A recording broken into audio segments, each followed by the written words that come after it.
Mais oui, et est-ce que tu sais du coup que pour ressentir cette sensation de délice et de joie dans ton intimité, mais aussi dans toutes les autres sphères en fait de ta vie, pour moi c'est un état d'être, eh ben la première étape, et ça me paraît tellement être l'essentiel, c'est de revenir dans ton corps. Et malheureusement, beaucoup trop souvent, on se laisse emporter par toutes les histoires mentales qui sont normales parce que elles sont influencées par toutes nos mémoires, par toutes nos blessures, par tout notre passé, par l'éducation, par la culture, par tout ce qui est véhiculé dans les magazines et dans les écrans. Et donc tout ce blabla, ça va être je peux, je ne peux pas, je dois, je ne dois pas. Il y a de la honte, il y a de la culpabilité, mais je dois le faire pour lui faire plaisir. Enfin, il y a tellement un tas d'histoires qui viennent en fait comme couper en fait l'énergie de vie, qui vient éteindre cette flamme qui a juste envie d'exister de plein d'autres manières différentes. Et donc ici, la clé justement, ce n'était pas d'être dans le faire, mais dans ce que l'on ressent.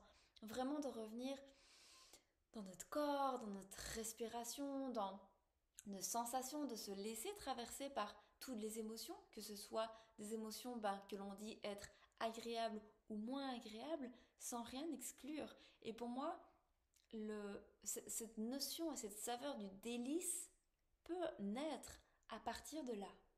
Et j'aime le rappeler dans l'intimité,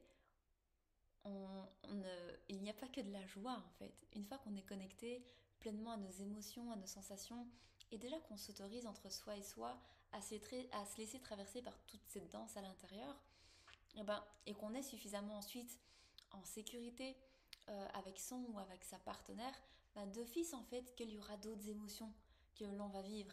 Autant ça pourra être de la colère, de la tristesse, du vide, de la peur, de l'angoisse, de la joie, tout ça sera vraiment vraiment le bienvenu.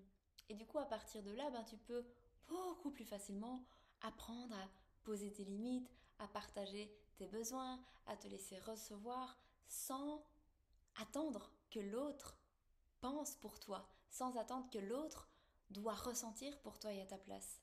Et du coup, si on n'habite pas notre corps, c'est comme si on laissait l'autre l'habiter à notre place. Et bien souvent, du coup, on va tirer des situations et des scénarios qui sont pas du tout cool à vivre.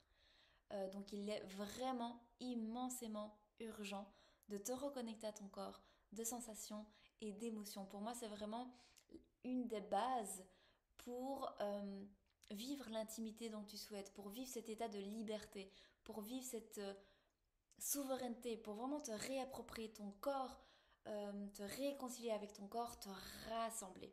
C'est je reviens dans ce corps et je m'offre le cadeau du sentir.